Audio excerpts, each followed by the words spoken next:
esta computadora. Bueno, buenas tardes, bienvenidos, bienvenidas a esta segunda clase de Comunicación 1. Ya ahora un poco más focalizados y puestos en modo contenidos, esa es un poco la idea. Vamos a desarrollar hoy lo que habíamos dejado un poco esbozado y planteado la semana pasada, y ya encaminándonos un poco a abordar algunas cuestiones que tienen que ver con la unidad 1, ¿no? Que es la que estamos desarrollando. Cuéntenme, antes de comenzar y exponer algunas ideas, cuéntenme cómo les fue con la lectura del texto de Laura Caso. ¿Qué entendieron? ¿Qué no se entendió? ¿Cuál es la idea central del texto? Cuéntenme ustedes, a ver, ¿cómo anduvo esa lectura?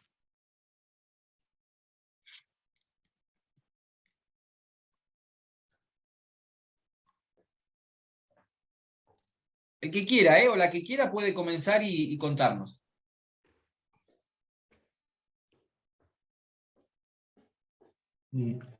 Lo que más entendí de la editora fueron los códigos de lenguaje, ¿no?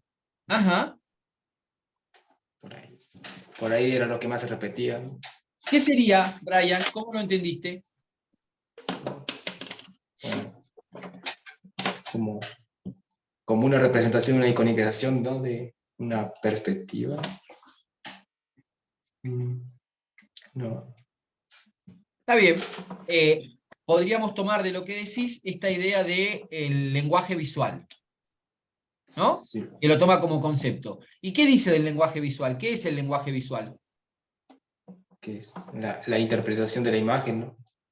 De un objeto. La interpretación cercana a la realidad. Nombra el lenguaje visual como el código de la comunicación visual. Bien, bien, ahí vamos, hacia ese lado, ¿no?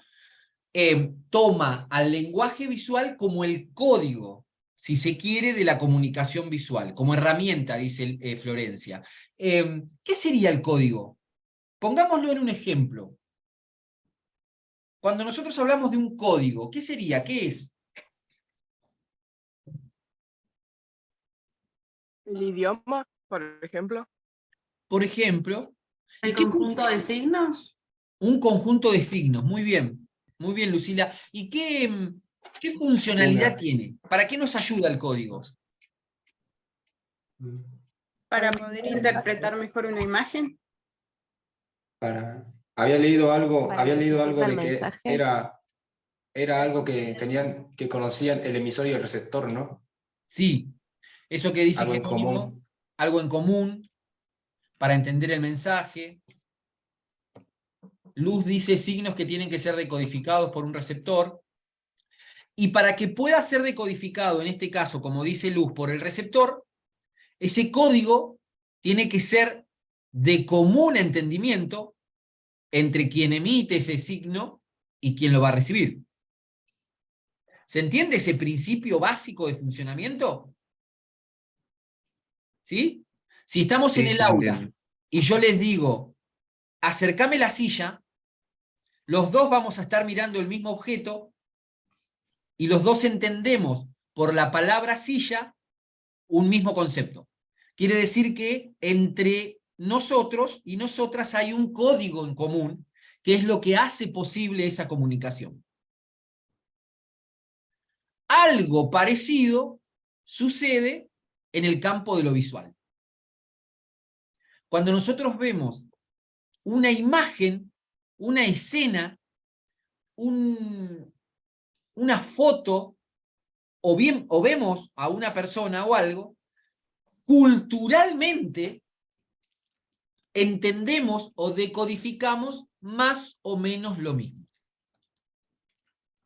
Y este más o menos es fundamental, ¿sí?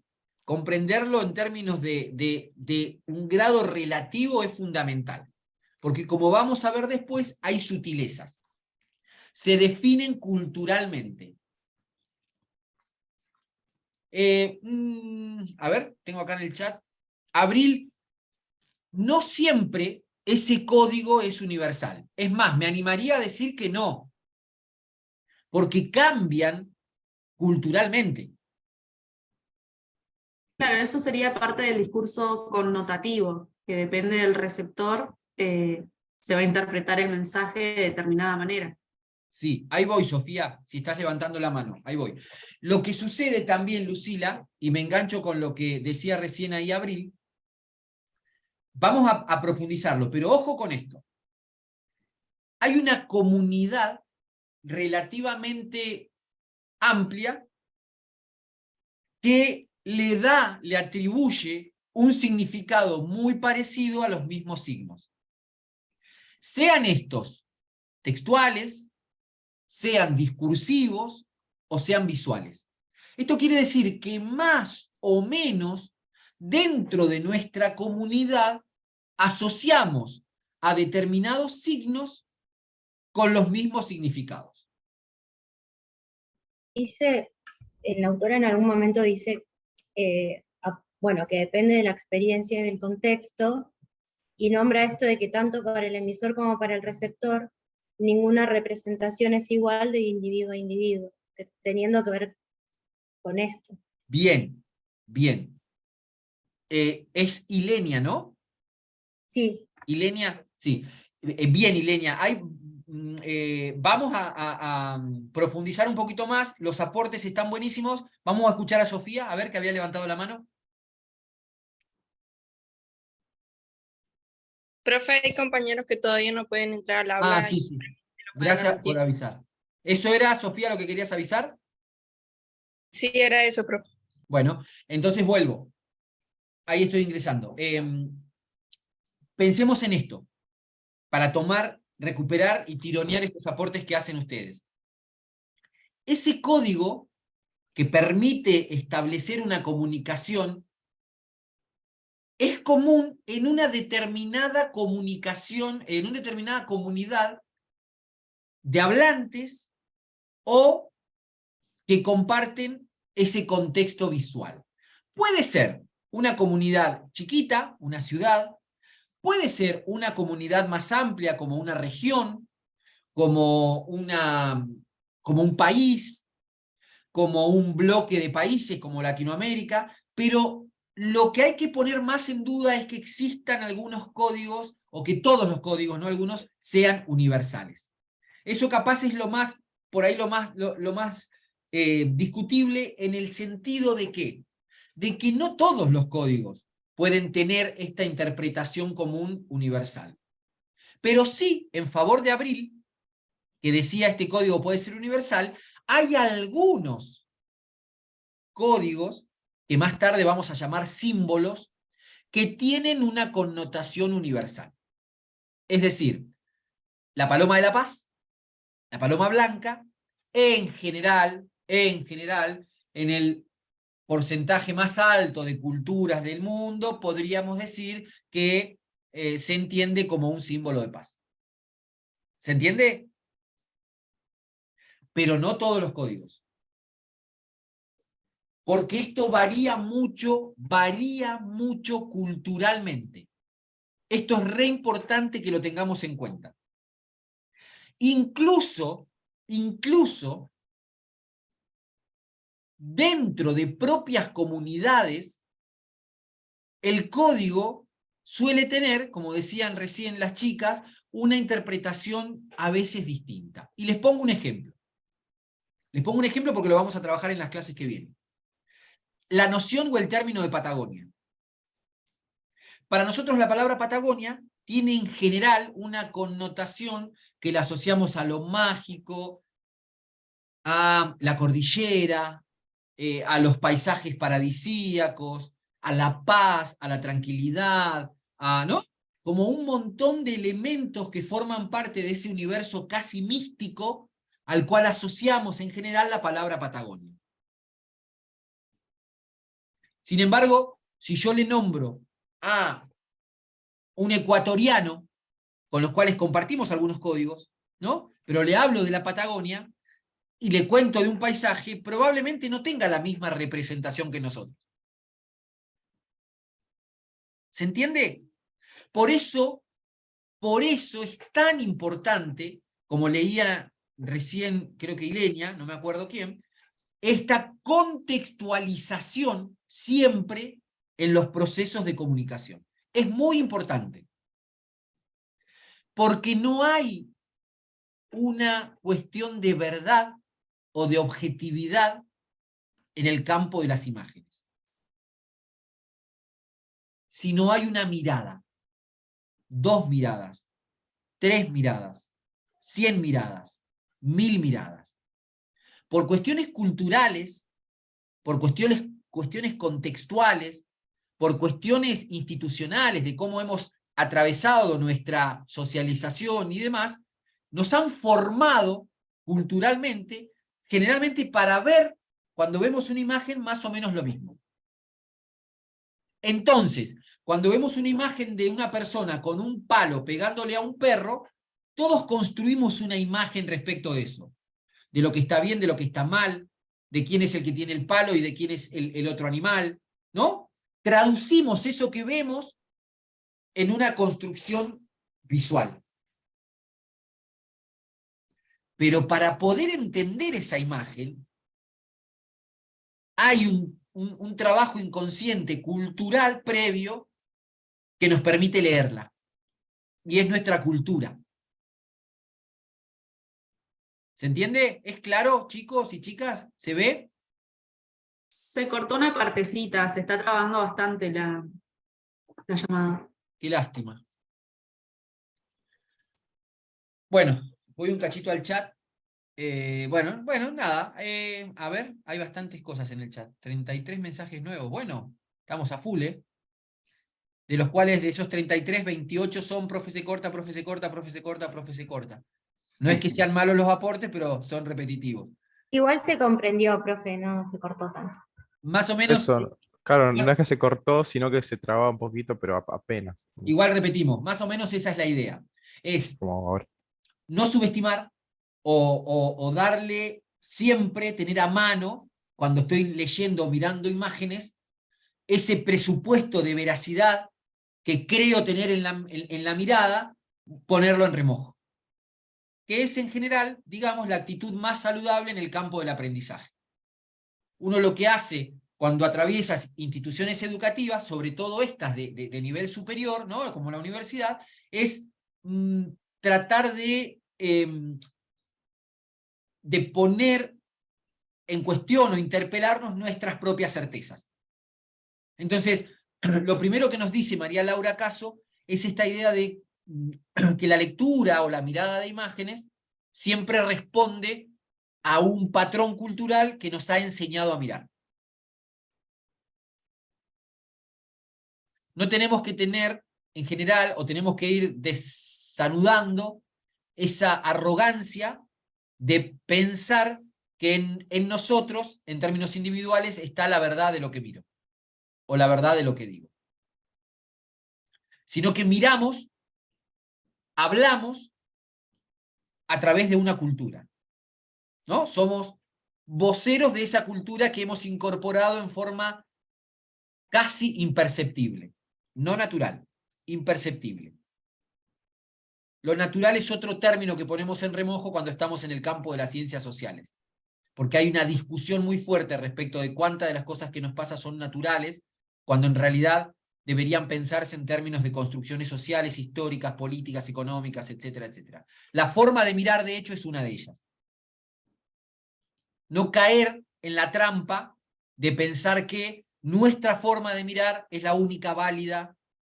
No, sino que estamos construidos históricamente para mirar de la manera que miramos. ¿Sí? Bien. ¿Qué más les dejó el texto? Hablamos del lenguaje y fíjense todo lo que dio el lenguaje, dio para bastante. ¿Qué más? ¿Qué cosas les dejó así como interesantes?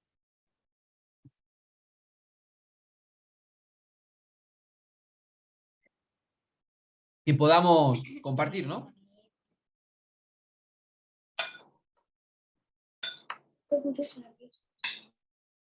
Profe, yo por ahí no entendí mucho y no sé si voy a formular bien la pregunta de la diferencia entre imágenes, puede ser que sea imágenes de primera e imágenes de segunda.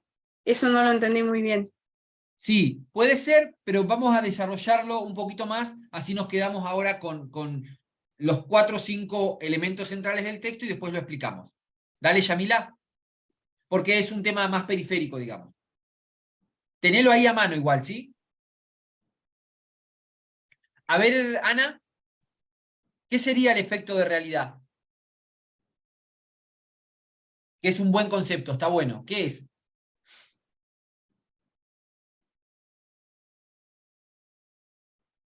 ¿Te animás a contarlo sintéticamente? ¿O alguien se anima?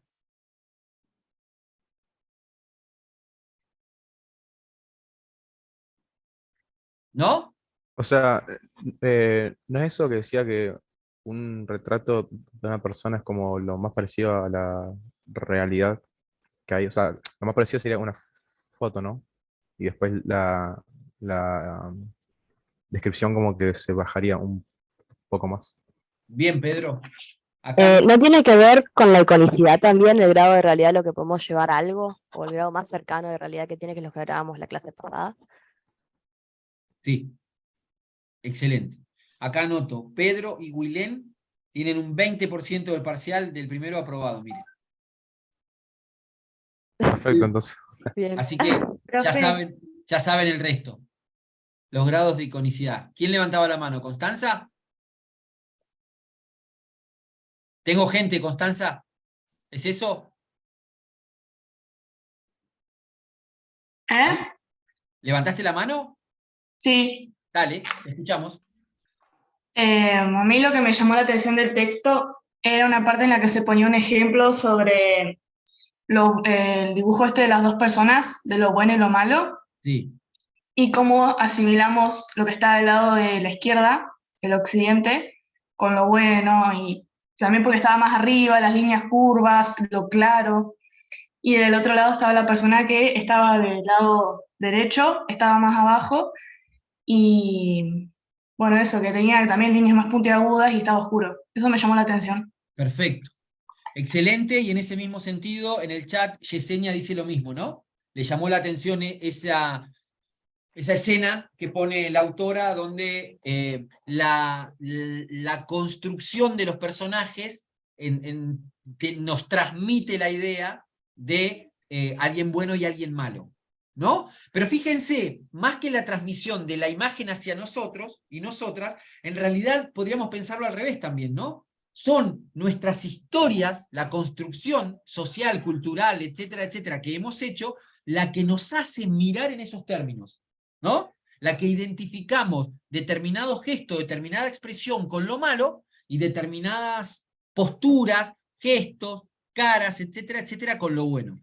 Me parece que está Y bueno pensarlo desde ahí. Y Claro, tiene que ver con la... Ah, no sé quién iba a hablar. habla. Ah, Discurso no, tiene que ver connotativo con... que cada uno tiene sobre lo que ve. A ver, ¿cómo es? Se me cortó, Amparo. ¿Qué decías?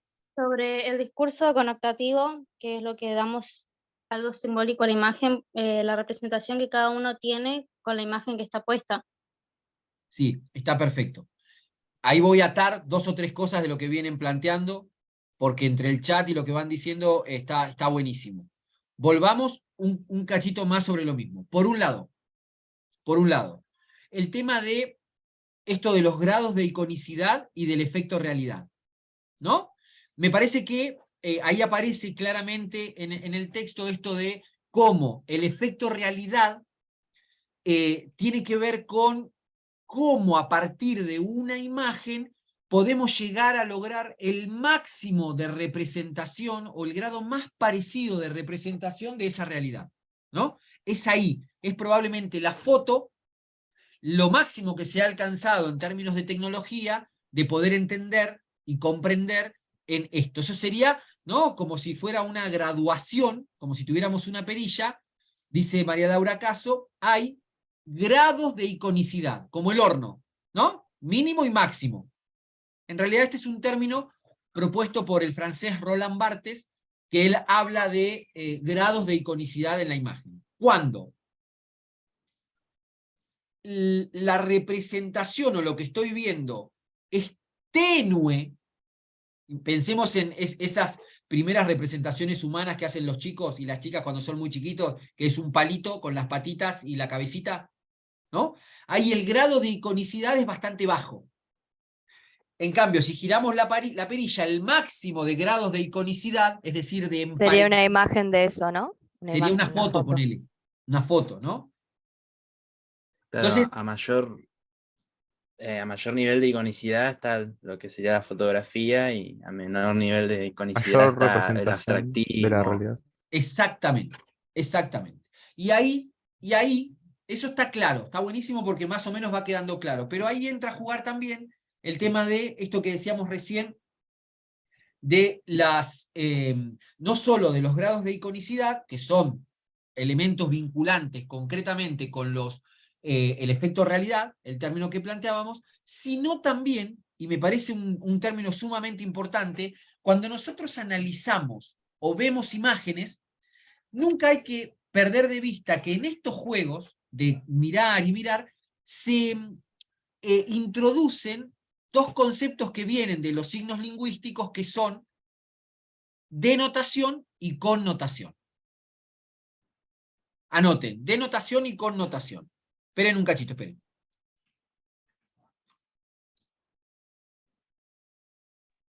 Ahí está, ahí sigo incorporado. Ahora lo vamos a ver. Pero efecto realidad, grados de iconicidad, denotación y connotación, son conceptos que nacen en la lingüística, en un campo que es la lingüística, que lo vamos a tocar, pasan luego al campo de la semiótica y terminan finalmente en el campo de lo visual. Ese encadenamiento, ténganlo a mano, porque explica un poco el origen de esto que vamos a ver. Una aclaración de forma. Si se corta la comunicación, volvemos al mismo link. ¿Sí? Vuelvo al mismo link. Buenas.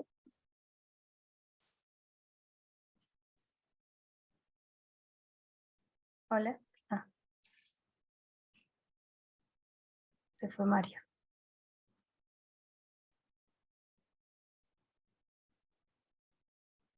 Lo que pasa es que se va a cortar la transmisión ahora.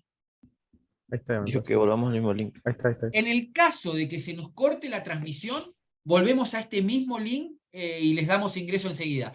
El otro, el que generó Laura, es el que está activo y no se nos corta, pero bueno, hoy tenemos que hacer la excepción para este caso puntual. Vuelvo al chat, a ver qué dice. Lucila dice, las imágenes no sustituyen la realidad, la crean, es una muy buena frase, es verdad. A mí me quedó lo de la imagen, dice Martina, como unidad de representación que sustituye la realidad. Eso de que una imagen no es la realidad, sino es eso, una representación. Clarísimo. Lo pueden levantar del chat y copiar en los apuntes, porque esa frase está buenísima. Nos metemos lenta y progresivamente en la idea de representación. Es buenísimo. Ayer lo vimos en visualidad, claramente. Una imagen puede representar diferentes mensajes, puede repetir, profe, ya quedó atrás. La connotación es subjetiva, la denotación es objetiva. Perdón, semiótica, hablamos sobre los signos y lo que comunican, ¿no? Claro, exactamente. Bien, bueno. Excelente los aportes. Muy bueno. Me gusta. Mario, perdón Sí. que te interrumpa. Yo recién entré, se me hizo tarde. Así que quería preguntar qué estaban hablando del texto, ¿no? En realidad estábamos haciendo una especie de puesta en común de qué cosas les había dejado el texto, qué les había parecido llamativo, interesante, qué cosas no se habían entendido, como haciendo todavía un recupero de la lectura que habían hecho entre semana. Ok, gracias. Ahí vamos a hacer un recorrido un poco más en detalle. Entonces, digo, vuelvo. Un mismo diseño, ya hablando Ezequiel un poquito más en el campo del diseño, un poquito más adelante, pero es correcto.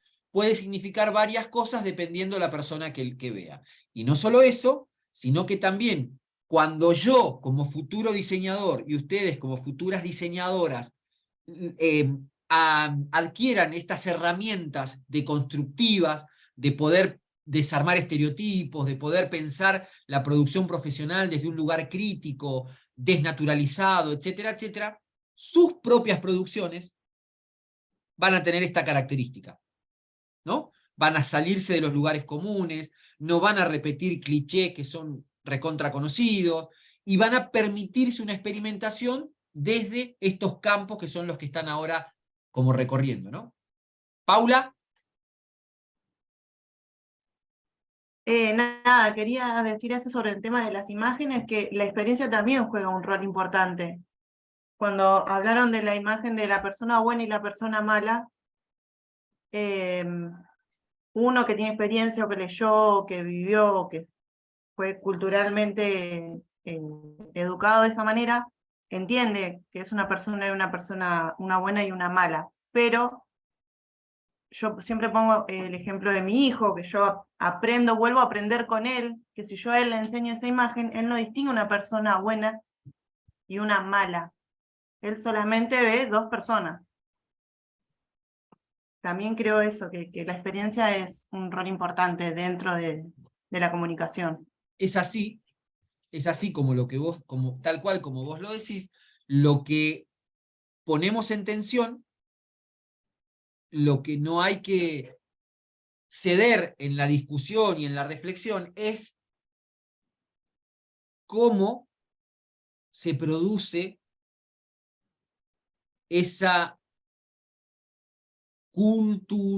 culturalización.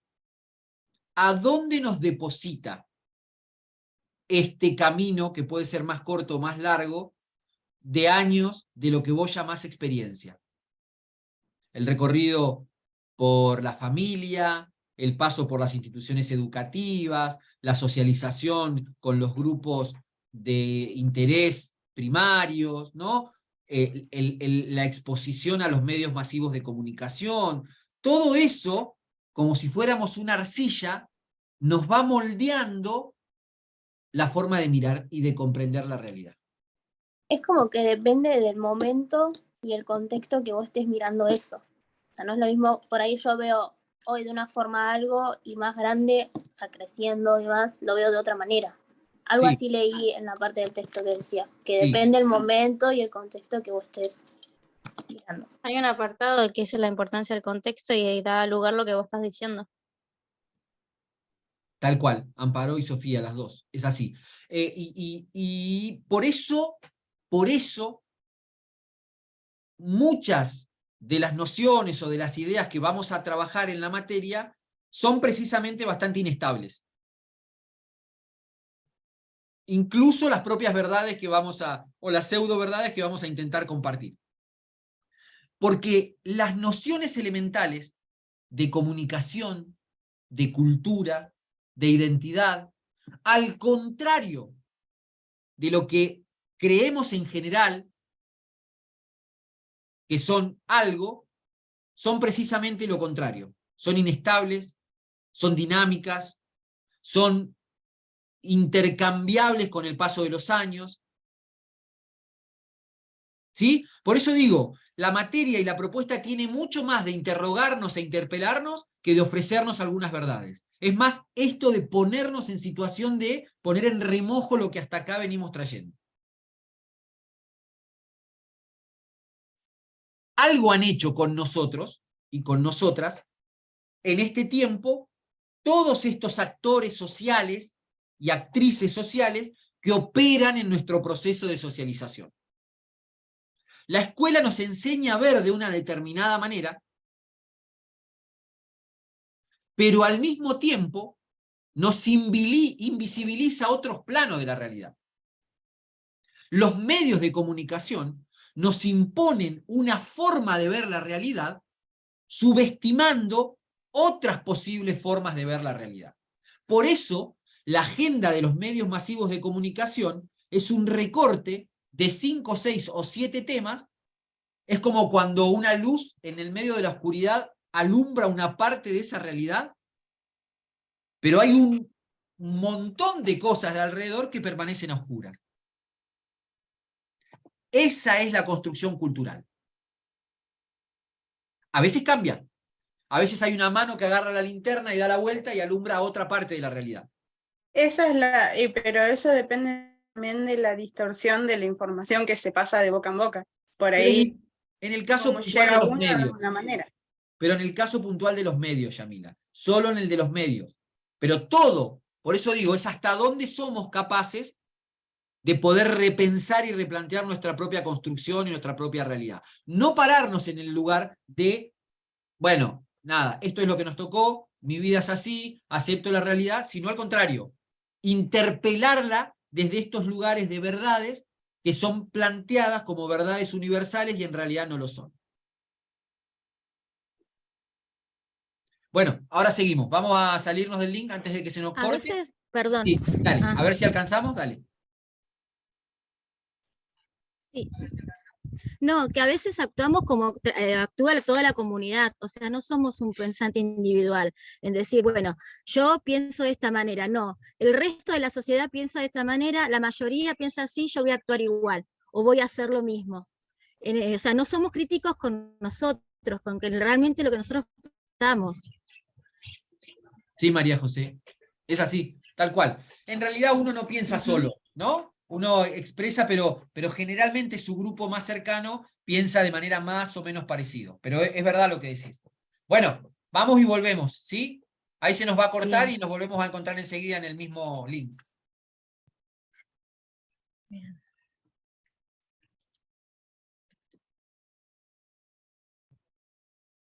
Mientras sigo leyendo un minuto más el chat.